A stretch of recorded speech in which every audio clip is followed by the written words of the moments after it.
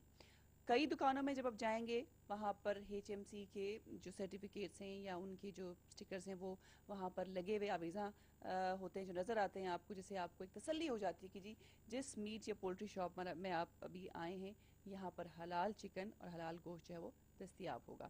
اور یہی جو ہمارا ایک سیٹسفیکشن جو ہمیں ملتی ہے اس کے بعد ہم بڑے آرام سے اور بڑے اطمینان سے وہ گوشت اور چکن جو وہ استعمال کرتے ہیں۔ اس کے باوجود بہت سے لوگوں نے اکثر یہ شکایت کی، اور بہت سے لوگوں کے دماغ میں مختلف شک و شبہات بھی ہیں کہ اس چیز کی کوئی گارنٹی نہیں ہے کہ گوشت چکن جو ہے وہ حلال ہے اور جو جانور ہے وہ صحیح طریقے سے اس کو حلال کیا گیا ہے۔ آج ہم لوگ اچانک ایک میٹ اور پولٹری جو ہول سیلر ہیں، جو سلاٹر ہاؤس ہے، وہاں پر ہم نے وزٹ کیا صرف یہ دیکھنے کے لیے کہ یہاں پر کس طرح سے جو قربانی کے جانور ہیں ان کو ذبح کیا جاتا ہے، یا عام طور پر روزمرہ استعمال میں جو گوشت اور چکن استعمال میں لایا جاتا ہے اس کو کس طریقے سے ذبح کیا جاتا ہے، کیا صحیح طریقے سے تکبیر جو پڑھی جاتی ہے نہیں، کیونکہ اکثر لوگوں کے دماغ میں جو شکوک و شبہات ہیں وہ ہمارے دماغ میں بھی موجود تھے۔ لیکن جب ہم یہاں پہنچے تو ہمیں تھوڑی سی جو کہانی ہے وہ HMC کے حوالے سے بھی پتہ چلی، جو میں نے سوچا کہ ضرور آپ لوگوں کے ساتھ شیئر کرنی چاہیے۔ بڑی انٹرسٹنگ بات ہے HMC کے حوالے سے، جو کہ حلال مانیٹرنگ کمیٹی ہے۔ ابھی ریسنٹلی مختلف KFC ایسے بھی ہیں جو حلال چکن جہاں پر آپ کو ملتا ہے، اور بڑے لوگ خوش ہیں کہ جی ہمیں حلال یہاں پر چکن مل رہا ہے، اور وہاں پر ہم جب HMC کا سرٹیفکیٹ دیکھتے ہیں تو سیٹسفیکشن مزید زیادہ ہو جاتی ہے کہ جی بالکل اگر ان کے پاس HMC کا سرٹیفکیٹ ہے تو یہاں پر حلال چکن دستیاب ہے۔ لیکن یہ HMC ہے کیا یہ گورنمنٹ کی ریگولیٹری باڈی ہے؟ کیا اسے پراپر طریقے کا کوئی ایسا اتھارٹی ہے کہ وہ سرٹیفکیٹ ایشو کر سکتے ہیں؟